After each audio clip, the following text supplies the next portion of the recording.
Good morning all of you. मैं अर्चना कुमारी राजकमल सरस्वती विद्या मंदिर से।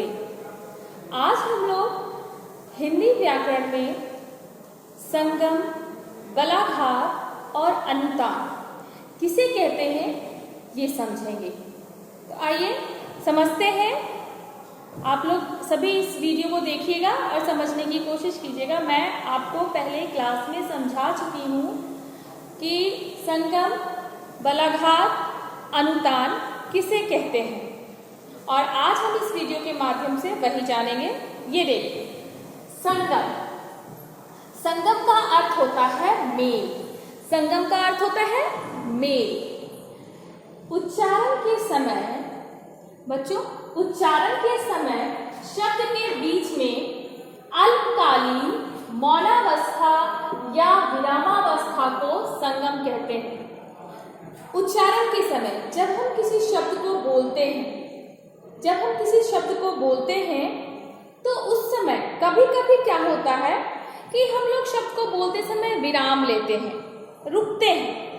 उच्चारण करते समय ध्यान दीजिएगा, कभी कभी कुछ शब्द को कुछ लोग उच्चारण करते वक्त क्या करते हैं, अल्पकालीन मतलब थोड़े समय के लिए, अल्पकालीन मतलब थोड़े समय के लिए, मौनावस्था अल्पकालीन के लिए अगर मौन रहते हैं, थोड़ी देर के लिए अगर मौन रह जाते हैं, या फिर विरामावस्था, विरामावस्था मतलब रुकना, विराम करना, थोड़ा रुक जाना।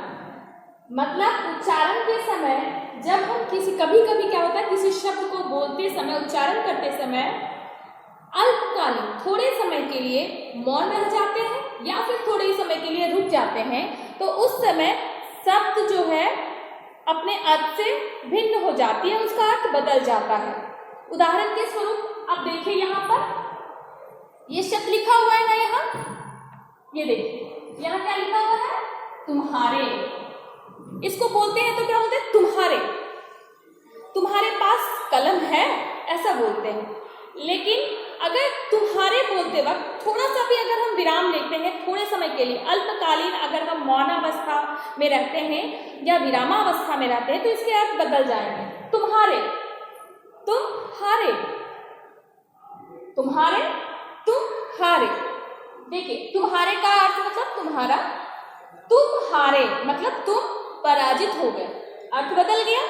क्यों? क्योंकि तुम्हारे को बोलते समय, उच्चारण करते समय हम लोग थोड़ा विराम ले लिए होंगे, इसलिए। अब देखिए, दूसरा उदाहरण है मन का। मन का, मनका का अर्थ होता है मोती। मनका का अर्थ होता है मोती। लेकिन अगर मनका को एक झटके में बोलते हैं मनका, तो उसका अर्थ समझ में आ जाता है कि मोती हो। लेकिन अगर थोड़े समय के लिए अल्पकालीन, अल्पकालीन मौनावस्था या विरामावस्था में रह जाते हैं, तो क्या होगा, मन का, मन का, मन का। तो इस तरह इसका अर्थ बदल जाता है। तो इसी को, ये शब्द में जो परिवर्तन आ रहे हैं, ये मेल नहीं खाते हैं, इसी को संगम कहते हैं। संगम का अर्थ क्या होता है, मेल।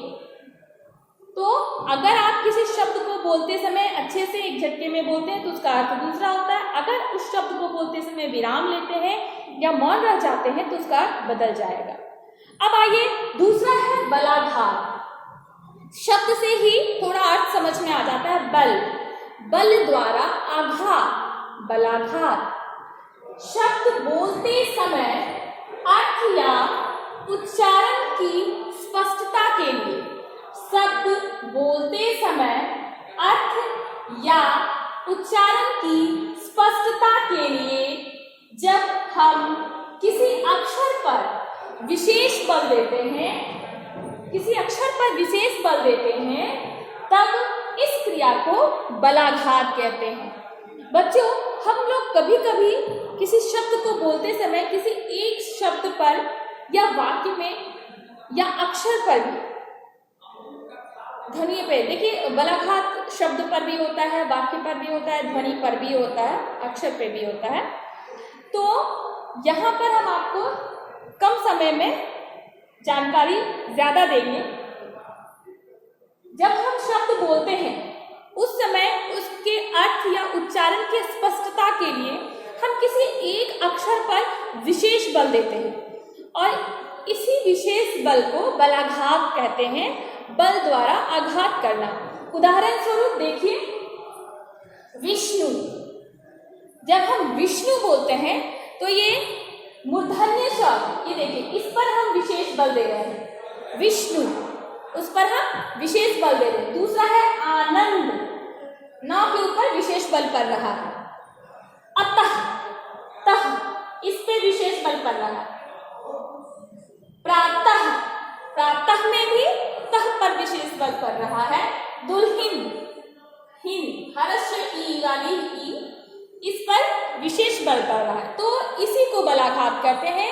जब किसी शब्द को बोलते वक्त हम किसी विशेष अक्षर पर ज्यादा बल दे देते हैं तो उसे ही बलाघात कहते हैं। अब देखिए, तीसरा है अनुतान। अनुतान का मतलब होता है बोलते समय सुर के आरोह अवरोह को अनुतान कहते हैं। देखिए, अनुतान की परिभाषा यहाँ लिखी गई है। बोलते समय सुर के आरोह अवरोह को अनुतान कहते हैं। उतार चढ़ाव, आरोह अवरोह का असेंडिंग एंड डिसेंडिंग ऑर्डर, आरोह और अवरोह, उतार और चढ़ाव। जब हम बोलते हैं तो किसी शब्द को या वाक्य को बोलते समय कभी कभी ज्यादा हम ऊंचे सुर में बोलते हैं, कभी कभी हम लो स्केल में, नीचे सुर में बोलते हैं। तो आप लोग सभी कोई पीके पिक्चर देखे हैं ना? पीके पिक्चर में एक जगह देखिएगा, एक स्थान पर अनुष्का शर्मा से आमिर खान कहते हैं, अरे तुम लोगों की जगत में तो एक शब्द को कई तरीके से बोलते हैं, उसका एक्सप्रेशन भी अलग होता है, उसमें अच्छा शब्द का प्रयोग किया गया है। देखिए, उदाहरण के लिए मैंने भी यहाँ पे लिया है, अच्छा, बस, हाँ। तो अच्छा, अच्छा को 3 तरीके से बोल सकते हैं। तो जैसे आपको कोई कभी कुछ देते हैं तो बोलते हैं ना, अच्छा, अच्छा, एक तरह से ये हो गया। दूसरा, अच्छा, आश्चर्यचकित, अच्छा, अच्छा सोच रहे हैं हम लोग, अच्छा, क्वेश्चन मार्क, अच्छा, ये विस्मयादि बोधक चिन्ह। तो एक ही शब्द को हम कई तरीके, बस, बस, बस, ये 3 तरीके से, हाँ, हाँ, हाँ। तो एक ही शब्द को कई तरीकों से बोलना उसके उतार चढ़ाव पर डिपेंड करता है, निर्भर करता है। ऐसे शब्दों को अनुतान कहते हैं, या ऐसे जगहों पर, यहाँ ये क्रिया जहाँ हो रही है वहाँ अनुतान का प्रयोग होता है। तो बच्चों, हम लोग आज इस वीडियो के माध्यम से संगम, बलाघात और अनुतान, संगम, बलाघात और अनुतान को समझे। आज के लिए ये वीडियो यहीं पर समाप्त होती है, और कुछ भी समस्या हो आपके पास तो हम लोग क्लास के दौरान मिलते हैं, तो उस समय आप अपनी समस्याओं को रख सकते हैं और मैं उसका हल अवश्य करूंगी। आज के लिए इतना ही बच्चों, धन्यवाद।